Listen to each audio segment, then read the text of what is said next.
قرآن پاک میں ایک بہت مشہور قصہ ہے اصحاب کہف کا، لیکن اسی قصے میں ایک ایسی چھوٹی سی تفصیل ہے جس پر شاید صدیوں تک کسی نے غور نہیں کیا۔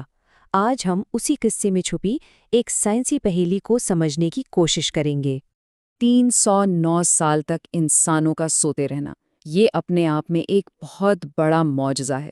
لیکن اصل حیران کن راز شاید ان لوگوں کی نیند میں نہیں بلکہ ان کے کتے کی حالت میں چھپا ہوا ہے، اور سوال یہ ہے کہ ایسا کیوں ہے؟ تو چلیں اس معاملے کی تہہ تک پہنچتے ہیں۔ یہ ساری کہانی شروع ہوتی ہے قرآن پاک کی ایک بہت ہی خاص تفصیل سے، جس پر عام طور پر تلاوت کے دوران شاید اتنا دھیان نہیں جاتا۔ سب سے پہلے تو قرآن ہمیں اس غار کا منظر دکھاتا ہے۔ بتایا جا رہا ہے کہ جب سورج نکلتا تھا تو ان کے دائیں طرف سے کترا کر گزر جاتا، اور جب ڈوبتا تو بائیں طرف سے۔ مطلب وہ لوگ غار کے اندر ایک ایسی کھلی جگہ پر تھے جہاں سیدھی دھوپ ان تک نہیں پہنچتی تھی۔ اور پھر آتی ہے وہ آیت جو اس پوری گفتگو کا مرکز ہے، اور ہم انہیں دائیں اور بائیں کروٹ دلواتے رہے، اور ان کا کتا غار کے دہانے پر اپنے اگلے پاؤں پھیلائے ہوئے تھا۔ یہاں ایک بہت ہی اہم نکتہ ہے۔ تو پوائنٹ یہ ہے، دیکھیں، اصحاب کہف کو تو مسلسل کروٹیں بدلوائی جا رہی تھیں۔ کیوں؟ تاکہ ان کے جسم محفوظ رہیں، گلنے سڑنے سے بچے رہیں۔ لیکن کتا، وہ بالکل آرام سے بغیر ہلے جلے اپنے پاؤں پھیلائے پڑا تھا۔ یہی وہ تضاد ہے، وہ کانٹرڈکشن ہے جس نے ایک سائنسداں کو سوچنے پر مجبور کر دیا۔ اب اس کہانی میں انٹری ہوتی ہے ایک جرمن میڈیکل سائنٹسٹ کی، جس کا ان آیات سے سامنا بالکل اتفاقاً ہوا کچھ یوں کہ یہ سائنسدان ایک لمبی فلائٹ پر تھے اور بور ہو رہے تھے۔ ان کے پاس قرآن کا ایک ترجمہ شدہ نسخہ تھا جو انہیں تحفے میں ملا تھا۔ بس ٹائم پاس کرنے کے لیے انہوں نے اسے پڑھنا شروع کر دیا، اور پڑھتے پڑھتے وہ سورۃ الکہف تک پہنچ گئے۔ جیسے ہی انہوں نے یہ آیات پڑھی، ان کا دماغ، جو کہ ایک میڈیکل پروفیشنل کا دماغ تھا، فوراً کلک کیا۔ انہیں قرآن کی ان تفصیلات اور اپنی میڈیکل نالج میں ایک حیرت انگیز لنک نظر آنے لگا۔ فوراً ان کے ذہن میں دو باتیں آئیں۔ پہلی، لوگوں کو کروٹیں دلوانا، یہ تو ان میڈیکل سائنس کا بنیادی اصول ہے۔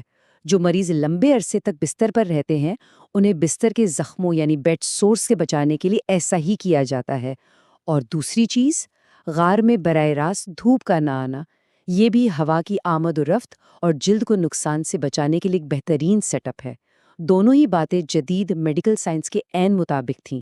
اصحاب کہف والا معاملہ تو ان کی سمجھ میں آ گیا، میڈیکلی بالکل منطقی لگ رہا تھا، لیکن ایک سوال تھا، ایک گتھی تھی جو سلجھ نہیں رہی تھی، اور وہ تھی کتے کی گتھی۔ ان کا بنیادی سوال یہ تھا، اچھا اگر انسانی جسموں کو گلنے سے بچانے کے لیے کروٹ بدلنا اتنا ضروری تھا، تو پھر کتے کا جسم بغیر ہلے جلے آخر کیسے محفوظ رہا؟ یہ تو منطق کے خلاف بات تھی، ہے نا؟ اور یاد رکھیں، یہ 1-2 دن یا 1-2 ہفتے کی بات نہیں تھی، یہ معاملہ تھا پورے 309 سال کا۔ اتنے لمبے عرصے تک کوئی جسم بغیر حرکت کے محفوظ کیسے رہ سکتا ہے؟ سوچیں ذرا۔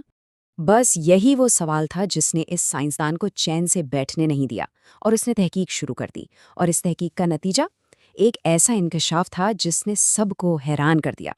تحقیق کے بعد جو بات سامنے آئی وہ کمال تھی۔ پتہ یہ چلا کہ کتوں کی جلد کے نیچے کچھ خاص خدود یعنی گلینڈز ہوتے ہیں۔ ان گلینڈ سے ایک ٹھنڈا مادہ نکلتا ہے جو ایک قدرتی اینٹی سیپٹک کی طرح کام کرتا ہے۔ یہ مادہ جلد کی سطح پر خون کی گردش کو برقرار رکھتا ہے اور زخم بننے ہی نہیں دیتا۔ یہ قدرت کی طرف سے ان کے جسم میں ایک بلٹ ان ڈیفنس سسٹم ہے۔ تو اس دریافت نے قرآن کی آیت کو بالکل صاف کر دیا۔ کتے کو کروٹ بدلوانے کی ضرورت ہی نہیں تھی، کیونکہ اس کے جسم میں تو اپنا ہی حفاظتی نظام موجود تھا۔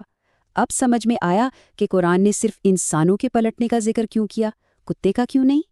اب یہ جو پوری دریافت ہے، یہ صرف ایک سائنسی حقیقت نہیں ہے، اس کے پیچھے ایک بہت گہرا پیغام بھی چھپا ہوا ہے۔ روایات کے مطابق قرآن کے اندر چھپا یہ سائنسی معجزہ اس جرمن سائنسدان کے اسلام قبول کرنے کی وجہ بنا۔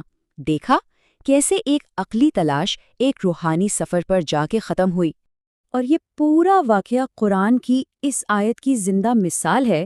یہ ایک بابرکت کتاب ہے جو ہم نے نازل کی ہے تاکہ لوگ اس کی آیات پر غور کریں اور عقل والے نصیحت حاصل کریں۔ مطلب یہ کہ اصل مقصد صرف پڑھ لینا نہیں ہے بلکہ سوچنا اور سمجھنا ہے۔ تو یہ سب ہمیں ایک بہت اہم سوال کے ساتھ چھوڑ جاتا ہے کہ جن آیات کو ہم روزانہ پڑھتے ہیں ان کے اندر ہماری نظروں کے بالکل سامنے اور نہ جانے کتنے ہی ایسے راز چھپے ہوئے ہیں جو بس ہمارے غور و فکر کے منتظر ہیں۔